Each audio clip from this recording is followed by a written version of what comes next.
Pharmacy নিয়ে বলতেছেন royal department, তাই না? জি ভাই, বিভাগ শেষ করবেন কিরকম আমেরিকা যাবেন? হাই সিরিজে।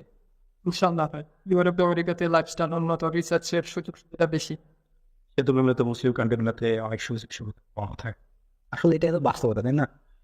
কিন্তু তখন অনেক প্রশ্ন আসছে যে এই বাস্তবতার পিছনে রহস্যটি, অর্থাৎ ইউরোপ আমেরিকা যে রিসার্চ বা অন্য যেসব ফ্যাসিলিটি আছে এসব জায়গাতে যে উন্নতির শিখরে উঠেছে, এটার পিছনের কাহিনীটা কি হতে পারে?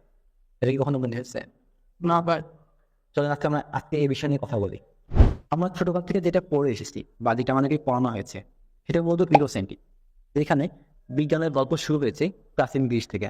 তারপর 1600 বছরের একটা দীর্ঘ নীরবতা, যেন 1600টি বছর অদৃশ্য হয়ে গেছে। তারপরেই আলো হয়ে এসেছে ইউরোপের রেনেসাঁ। আর এই বিশাল সময়টুকুই বলা হয় ডার্ক এজেস। আর্টিজেস। হ্যাঁ, ডার্ক এজেস, বাট এটা ইউরোপের জন্য। ভাই, আপনি ডার্ক এজেসকে মুসলিমদের জন্য স্বর্ণযুগ বলেন, তাহলে কি ইবনে সিনা, ইবনে রুশ এই সময়কার বিজ্ঞানী ছিলেন?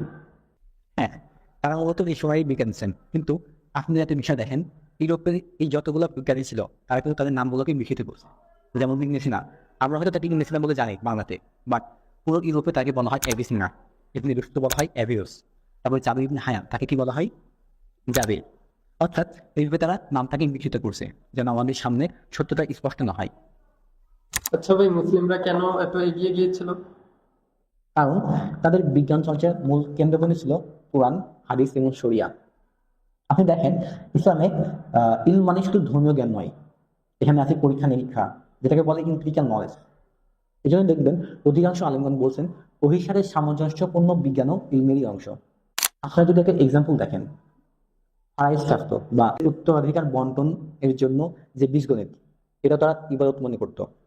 তারপরে ছিল কি, জমির পরিমাপ নির্ণয় করতে সারয়িক খারাজ নির্ধারণ করতে যে জ্যামিতি তারা ব্যবহার করতো, এটা ইলমেরই অংশ।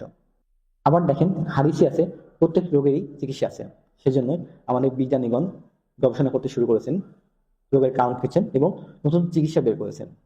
এইভাবেই তারা উন্নতির শিখরে চলে গেছিল কোরআনকে, ইসলামকে জানার জন্য। আচ্ছা ভাই, তখনকার চিকিৎসা ব্যবস্থা এবং হাসপাতাল ব্যবস্থা কিরকম ছিল? একটা ইন্টারেস্টিং কোশ্চেন করছেন। এটা আমি গতকাল দেখলাম যে 872 থেকে 874 খ্রিস্টাব্দে আব্বাসীয় খিলাফতের সময় একটি হাসপাতাল ছিল, যেটি একই সাথে মানসম্মত এবং সুসংগঠিত। অর্থাৎ ওই সময়টাতেই মানসিক রোগীদের জন্য আলাদা ওয়ার্ড ছিল এবং একই সাথে বিনামূল্যে ওষুধ এবং চিকিৎসা সেবা দেওয়া হতো। এবং তার কিছুকাল পরেই মামলুক সালতানাতের সময় এখানে আরেকটি হাসপাতাল গড়ে ওঠে, আল মানসুরি হাসপাতাল, যেখানকার মূলনীতিতে লেখা ছিল ধনী গরিব, রাজা প্রজা এবং নারী ও পুরুষ সকলের চিকিৎসা হবে বিনামূল্যে এবং হাসপাতালটির উদ্দেশ্য হবে আল্লাহর সন্তুষ্টি অর্জন করা। আচ্ছা ভাই, ফার্মেসি ফিল্ডে মুসলিমদের কোনো অবদান ছিল কি?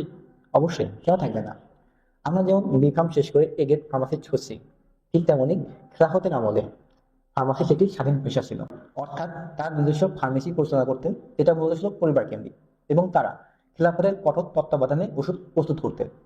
তাদেরকে বলা হতো আল-মুত্তাসি, এবং তারা ফার্মেসিগুলো পরিদর্শন করতেন এবং দেখতেন ওষুধের ওজন ঠিক আছে কিনা, এটার বিশুদ্ধতা ঠিক আছে কিনা এবং এটাতে কোনো ভেজাল মেশানো হচ্ছে কিনা, যেটা আমাদের দেশে বর্তমানে ডিজি দিয়ে করে থাকে। ভাই, তাহলে তারা ওগুলো মেজার করতো কিভাবে? তাহলে আমাকে একজনের নাম বলতে হয়, আলকিন্ডি। তিনি সর্বপ্রথম ফার্মাকোলজির সাথে ম্যাথমেটিক্সকে ইন্টিগ্রেট করেন।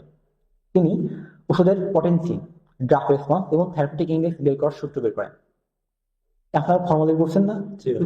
এখানে ফর্মুলা থাকে। তিনি নিজে একাই 226 ওষুধের ফর্মুলা দিয়েছিলেন। আর আপনার তো ইংলিশের নাম শুনেছেনই, তিনি 67 ওষুধের কার্যপ্রণালী, ওষুধের রেসপন্স, টক্সিসিটি ইত্যাদিগুলো তখনই সংরক্ষণ করে রেখে গিয়েছেন। আচ্ছা, এখানে তাহলে একজনের নাম বলি, ইবনুল বাইতার। তিনি সেই সময়ে একটি বৃহৎ বই লিখেন, যেখানে 3000টি প্লান্টের প্রপার্টিস, ডোজ এবং টক্সিসিটি গুলা লিপিবদ্ধ করেন। আচ্ছা ভাই, তাদের ঔষধ প্রস্তুতির প্রণালীগুলো কিরকম ছিল? এখানে আসে আল জাহামির নাম।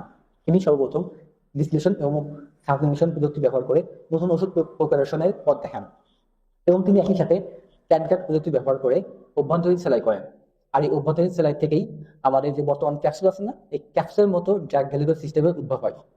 দ্য আলকেমিস্ট নেটওয়ার্ক এবং লাইট অফ কোরআন আয়োজন করেছে Muslim legacy across discipline academic fest 2026। আপনাদের অংশগ্রহণের অপেক্ষায়।